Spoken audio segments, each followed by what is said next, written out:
You might call it French Connection 3. For the third time, a group of Hollywood's best-known film writers were headed to France for a week-long working adventure. A chance to explore the sights, sounds, tastes, and smells embodied in the French touch. But as importantly, the locations and decor that may one day end up on the giant screens of cinema multiplexes around the world. A chance to explore France Unlimited Access 3. Woo-hoo! But this time, rather than revisit past locations like Paris, Marseille, or Tahiti, the film writers embarked on a mission to discover cities on the borders, regions in both the east and west parts of France. And what better way to get a first look than from a wicker basket 1,000 feet overhead? I hadn't slept on the plane, and so my eyes were pretty much googly in my head, and to be suddenly lifting above the ground, silently drifting over a city, felt a little bit like I had died and had an out-of-body experience. It was interesting. Believe me, your jet lag goes away very quickly when you're thousands of feet above the city. So suddenly you're like more alert than you've ever been. The adrenaline of fear will do that to you. But it was beautiful. We landed in this field at magic hour. It was just the most gorgeous thing ever. I thought, they could have just taken us here and put us in this field and that would have been enough. I mean, you're just standing there going, still disoriented. I've just been in a balloon and it's the most just beautiful French farmland and the sun's going down and incredible. It's absolutely incredible.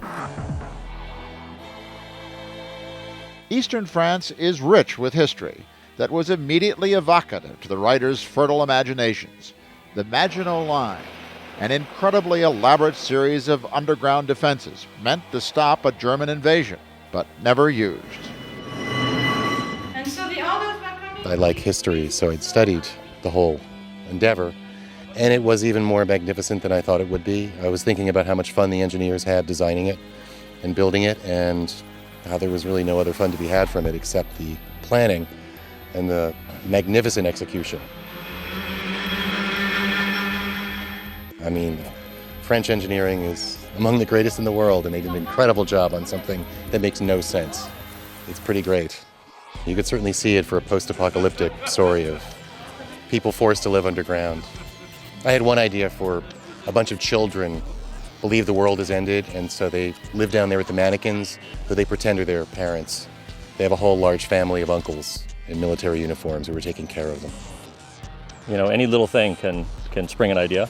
So yes, the more that you have in your head, the better opportunities you have to come up with things. They call it filling the well. It's basically a matter of going around, seeing these things and just taking them in, and how the experience is able to be translated into stories will come in time. It's like the wine. You let it ferment, and then suddenly you say, oh, I know where that will work.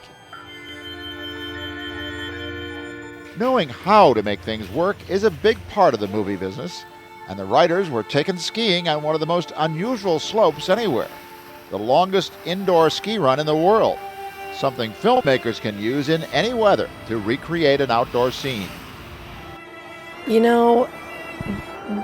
Going to the location when you want to write a movie there's nothing more valuable. Just leads to more idea of things that you would not normally get just by sitting home in your garden. I'm the owner of the castle, but I'm not. Something else these Californians would not find sitting home in their gardens are fascinating French characters and their passions. You find those stories in all sorts of bizarre places, like this one. I mean, the crazy thing of this guy just buying a castle, having his family renovate the castle, all the trials and tribulations of that. I mean, that's a great story in itself. I'd love to hear that story. We don't really have anything like this in the United States where you can be instantly transported to a different time and place. And so it is very funny, like your imagination goes places it hasn't gone to in a while. First you think of like, oh, you're at a castle, what a great place to have a party, but then you start to think of other things, and it's all very interesting. Like I feel like my brain has been exercising a muscle that it hasn't exercised in a long time. So first of all, 10 minutes with To help the writers exercise those brain cells, the Film France team provided situations that put them into roles they might one day want to script into a film. Discovering, for example, how it feels to be a top chef creating the perfect quiche Lorraine. There's something sort of unreal about the experience. You know, you come from your cozy white tower in Los Angeles, and then you come here, and it's this is real. There's something about the tactile sensation, being able to touch it and be in it. That's it's like nothing else. It's really incredible. In the middle of their week in France, the Hollywood writers took a trip straight across the middle of the country, from Metz to Nantes, learning firsthand what Unlimited Access France can mean to a Hollywood filmmaker. Whether it be shooting scenes in the factory where Airbus builds the world's largest airliner, or in the shipyard that sends out to sea some of the world's largest ships. Doors are open from one end of the country to the other for cinema productions. They've been very successful in showing us that France is a lot more than Paris. Even though Paris is wonderful, there's other places to see and lots of things to do, and it's really wonderful. Out in the vineyards, the writers got behind the scenes of a more basic staple of French life when they helped a countess bring in her grapes. Oh, beautiful. The writers soon discovered their hands-on experience was going to extend to their feet. That was my first time stomping grapes, and that was pretty cool. It was pretty cool. I was very happy about that. This is the greatest thing that ever happened to my feet. And the Vicomtesse was saying, it's about the earth, and it's about the soil, and it's about working with nature to create something amazing. And so to go out into the vineyard and to taste the grape, and then to be able to stomp the grape, and then to taste the wine, taste the cider of it, and then taste the wine is I just find that personally fascinating. Every place I've gone, I've come back with more inspired and fulfilled with ideas. So coming here, I'm just so full of thoughts and ideas now that I have it and I felt it. It's in the heart. It's not just something academic from a book, so it means a lot. For many, one of the most memorable parts of the trip was a visit to the Machine de Lille, where they were welcomed by artistic director François de la Rosière, a man whose passion is to bring fantasies to life mechanically. It's wonderful because it's about machine and life, the merging of the two. It's not obvious. Well, there's probably a profit involved, but it's not just to squeeze money out of the pockets of the audience. It's because it's wonderful in and of itself, which makes it art instead of business. You get so used to working on motion pictures that just have CGI effects in them, and it's all just pixels assembled in a computer lab somewhere. And to see people getting hands-on and doing this kind of beautiful construction for real, it's just it's enchanting.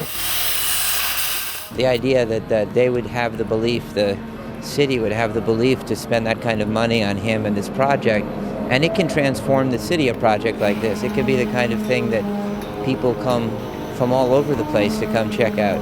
It's really, it's good for everyone. I would love to write a movie about a mechanical elephant running a rampage through the city.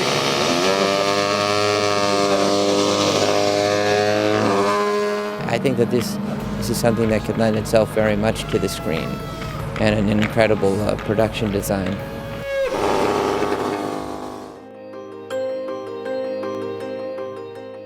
I'm by myself a lot of the day, and so to come on a trip with 9 other writers and to hear the funny comments and to see the incredible locations, it really is a dream come true. Turning dreams into reality is, of course, what script writing and movie making is all about. And whether it be in Lorraine, the Pays de la Loire, or any other region of the country, fulfilling the dreams of movie makers is clearly something that Unlimited Access France is all about.